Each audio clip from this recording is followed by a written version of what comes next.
coming on, it's there.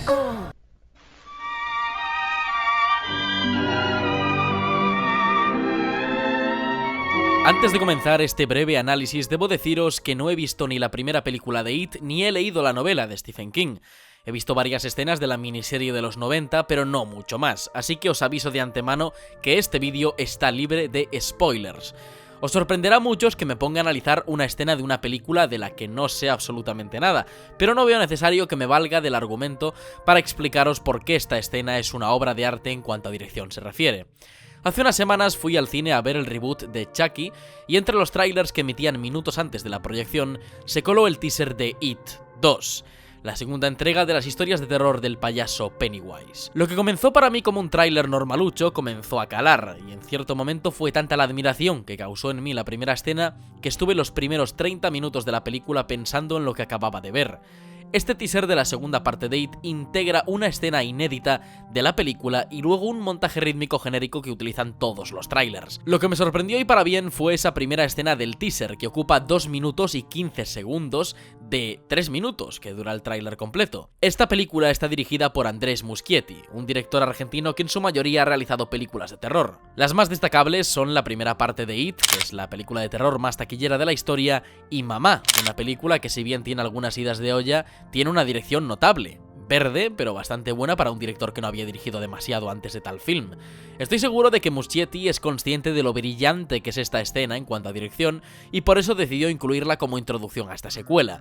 Sin más dilación, vamos a analizar esta escena en todos sus aspectos técnicos y a desmenuzar por qué es una joya audiovisual. En este análisis examinaremos 3 técnicas de dirección y postproducción. En primer lugar, veremos cuán importante es la composición de planos en esta escena y cómo afecta al subconsciente del espectador. En segundo lugar, revisaremos cómo el montaje y el ritmo genera suspense.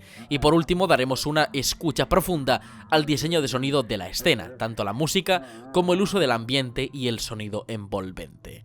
Así que, comencemos.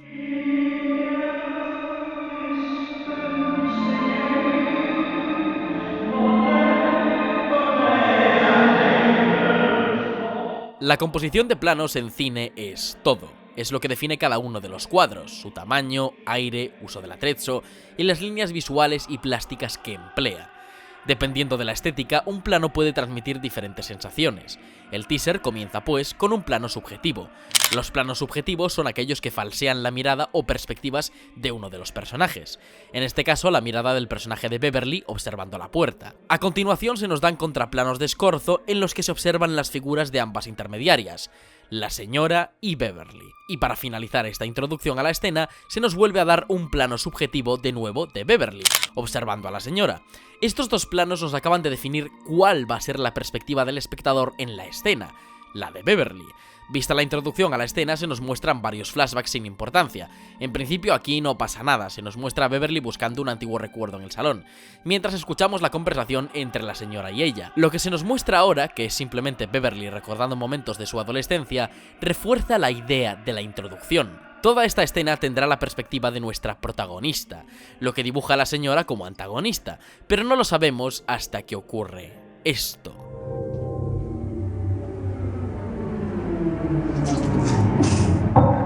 Este plano tiene un ligero traveling hacia la derecha del plano, que revela el fondo del mismo. Ahora que tenemos profundidad en el plano, podemos constatar qué técnica está empleando Muschietti para empezar a generar suspense mediante la relación que el espectador le da a la perspectiva. En composición, un plano suele tener 3 capas visibles, basadas en la profundidad del mismo. Estas capas son el foreground, middle ground y background. El foreground es la capa más cercana al plano, que en este caso se trataría de la figura de Beverly observando la foto.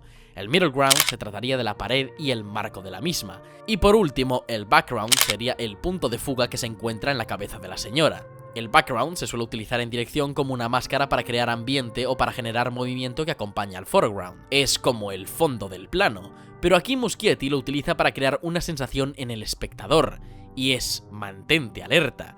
Incluso con la altura de la cámara, las líneas visuales que dibuja Beverly, si observamos el plano en 2 dimensiones sin pensar en la profundidad, parece que observa a la señora. Lo que se consigue con este plano es generar movimiento y tensión en todas las capas del mismo. A la vez que la señora comienza a moverse como un títere, Beverly ríe y mueve la cabeza. Es un plano retorcido, si lo pensáis un poco. muy dicotómico. ¿Dicotómico? ¿Existe ese adjetivo? A partir de aquí queda claro que algo va mal, y se nos dibuja a la señora como antagonista de la escena.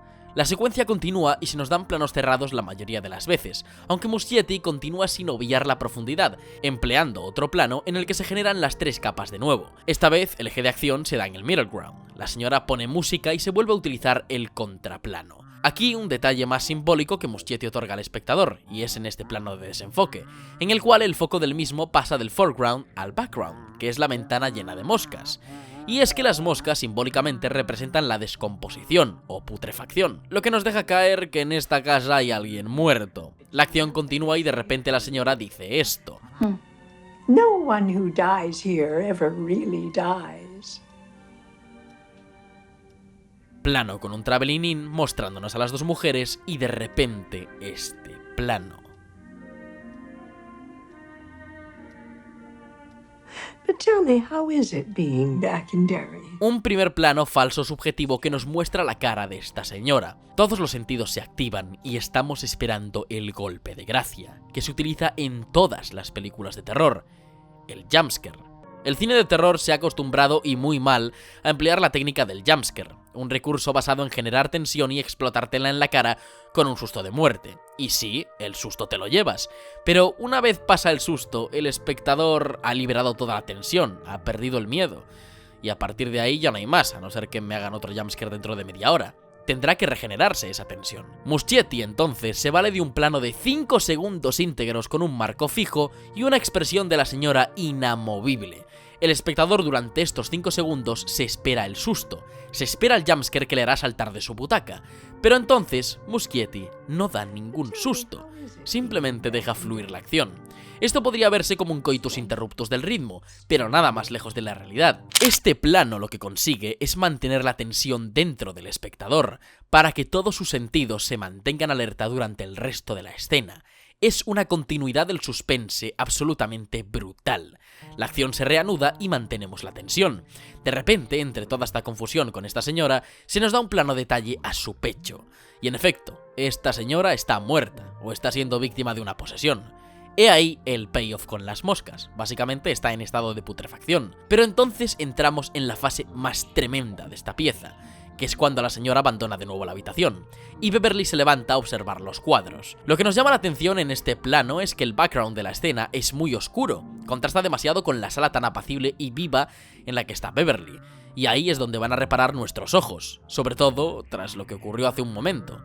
Exacto, el background nos incomoda, puede pasar cualquier cosa en cualquier momento, y entonces Muschietti lo hace. La escena se pone incómoda en parte por el crescendo de la composición de fondo, que luego analizaremos, pero además es porque sabemos que en el background está por suceder algo horrible. Beverly observa algo que le acaba de llamar increíblemente la atención y de repente por el background se asoma la cabeza de la señora entre la oscuridad, en lo que es un plano ligeramente inestable. Si os fijáis, las líneas que sigue el plano no son rectas, sino que están ligeramente inclinadas. Geométricamente hay algo ahí que va mal. Algo no va bien en todo esto. Y entonces se nos muestra el golpe de efecto de la escena.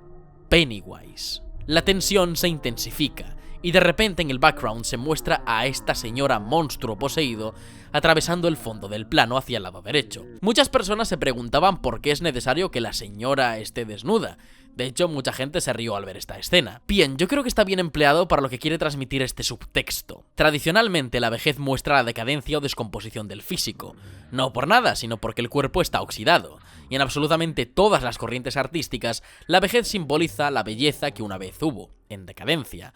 El uso de la desnudez de esta señora transmite la putrefacción y terror que quiere transmitir la escena. Eso es lo que produce rechazo.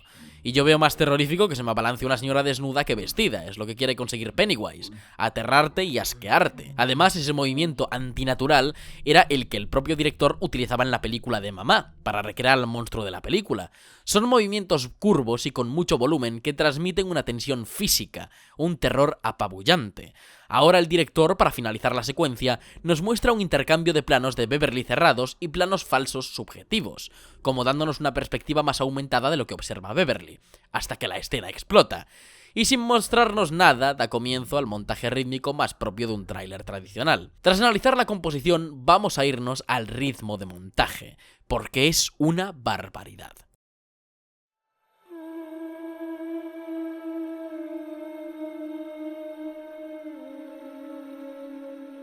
En principio, el montaje que se nos ofrece al principio de la secuencia es un montaje métrico acompañado por una música dulce, algo muy típico en cualquier película. El ritmo de montaje métrico es aquel que está basado en la duración de los planos, siendo cuanto más breves, más métricos. Este montaje lo definía Eisenstein como el más simple de utilizar, pues no acarreaba ninguna dificultad. Pero es entonces, en el plano de la señora en el pasillo, que se nos da un ritmo interno basado en el movimiento de la cámara. Aquí nos tienen que quedar claras varias cosas: el tiempo y el ritmo narrativo. El ritmo narrativo en la escena es bastante estable acorde al montaje. De hecho, sobre la mitad de la secuencia el ritmo es métrico, hasta que de repente el ritmo comienza a inestabilizarse y Muschietti decide detenerse brevemente. El ritmo narrativo se ralentiza y, por tanto, el ritmo de montaje también, lo que comúnmente se conoce como ritmo analítico, basado en aplicar el ritmo de montaje al ritmo narrativo. ¿Por qué el ritmo narrativo se ralentiza? Porque básicamente no hay diálogos, la acción no progresa, y el ritmo de montaje se adapta.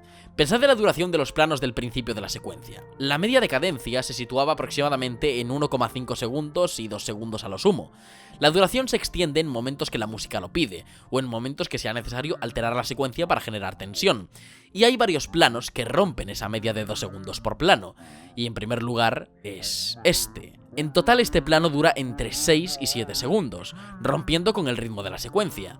Aquí nos vamos a dar cuenta de que el antagonista, que es esta señora, va a controlar el ritmo de montaje y alterarlo como le plazca. Y nos vamos, por supuesto, al ritmo analítico. La señora dice esta frase: No one who dies here ever really dies. Y de repente todo se vuelve increíblemente incómodo. El montaje nota la tensión de la acción, y en el siguiente plano de transición le da 4 segundos, más un traveling in. A Beverly le da los 2 segundos que le daba al principio de la secuencia, y de repente al primer plano de la señora, en el que no hay absolutamente nada de movimiento, en el cuadro le da 5 malditos segundos. 5 segundos de plano fijo. El espectador incluso se da cuenta de lo que está ocurriendo porque de repente todos los planos se están haciendo demasiado largos, y esto se hace para generar suspense. Tal y como funcionaba la secuencia, con 2 o 1 segundo más o menos de media entre plano, el espectador, en este plano de 5 segundos, está pidiendo por favor, está suplicando al director que por favor corte ya el plano, porque está alterando la media. El espectador estaba acostumbrado a esos 2 segundos, y ahora estos 5 segundos le están incomodando. Tras este plano vuelve el ritmo métrico, ya que la acción está avanzando, y de repente cuando la música se intensifica y se sabe que la escena va a explotar de un momento para otro, se nos da un plano de 6 segundos, donde se genera suspense sobre lo que hay al otro lado, sobre lo que Beverly está observando, además de que el foco de este plano está casualmente en la antagonista presente en el fondo. Es entonces que cuando todo se está viniendo abajo, vuelve el ritmo métrico, pero esta vez no para desarrollar el ritmo narrativo, sino para generar tensión en el espectador, cambiando de plano hasta 5 veces, solo para hacernos pensar que de repente veremos algo horripilante. Es un montaje tremendamente elegante y muy sutil, que consigue romper la cadencia de la secuencia sin hacerlo demasiado evidente. Es brillante. Por último, antes de finalizar con el análisis de esta breve escena, vamos a analizar el sonido.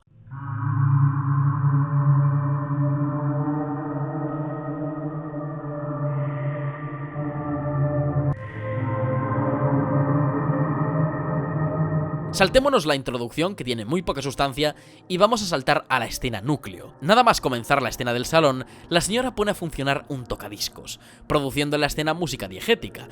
En una banda sonora existen 2 formas de transmitir la música: de forma diegética y de forma extradiegética. La música diegética es aquella producida dentro de la acción, como en este caso, la música que escucha el espectador es la que escuchan también los personajes, la produce el vinilo. Esta música aporta una capa más de verosimilitud a la escena. Por el contrario, la música extradiegética es aquella que se implementa en el montaje para acompañar una escena. Es aquella música que suena el 95% de las veces en una película. Por ejemplo, el tema de los Vengadores cuando Thor llega a Wakanda, o por ejemplo el tema de Dragonstone en Juego de Tronos cuando Daenerys llega a Rocadragón.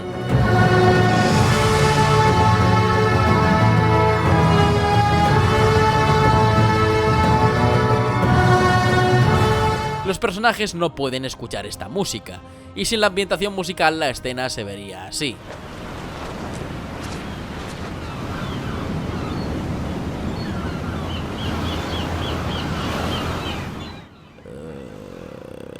Raro, ¿verdad? Bien, pues ¿por qué en esta escena el uso de la música diegética es tan brillante? porque sabe cómo darle fondo a la escena. La música le da esa verosimilitud y ambientación a la escena, y sin ella el momento en el que no hay diálogo tendría demasiado silencio. Pero eso no es lo mejor de la música, sino la conexión que tiene en el momento clave de la escena. La música transiciona desde su estado diegético a extradiegético, tomando el protagonismo de la escena y casi atormentando mentalmente a Beverly. Y no sé si es cosa mía, pero es que esta música es perfecta para temas de circo, cuadra increíblemente bien en la acción. De hecho, me recuerda muchísimo a Midnight Stars on You, el tema que cerraba El Resplandor, que era como muy melodioso, pero también da su mal rollito. Pocket. What did he do, Mrs. Kirsch? My father joined the circus.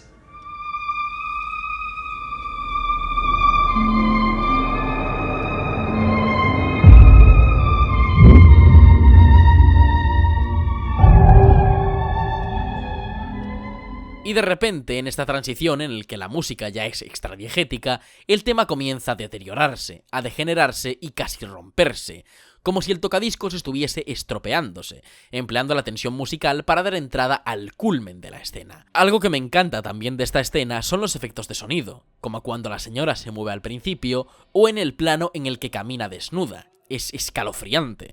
Y luego, por supuesto, el sonido continúa siendo tridimensional. Si utilizáis cascos para ver el tráiler, os daréis cuenta de que las pisadas de la señora están en estéreo, y cada una de las pisadas tiene lugar en cada uno de los periféricos. Es increíblemente inmersivo. Are you? En definitiva, me encanta esta puta escena. Me encanta Muschietti, y sin duda esta maravilla me ha animado a ver la primera parte de It. Y en el momento que sea lanzada, por supuesto, la segunda parte. Me asombra la cantidad de detalles de dirección que tiene solo una maldita secuencia, y en un teaser. Eso habla muy bien de la visión que tiene Muschietti y de lo mucho que ha madurado su estilo de dirección tras Mamá. Es un gran ejemplo de cómo dirigir una escena de terror sin irte a lo fácil, a los planos gráficos escandalosos y los recursos topicazos que sin duda han hundido este género durante los últimos años. Sin mucho más, me despido. Un saludo y Valar Morghulis.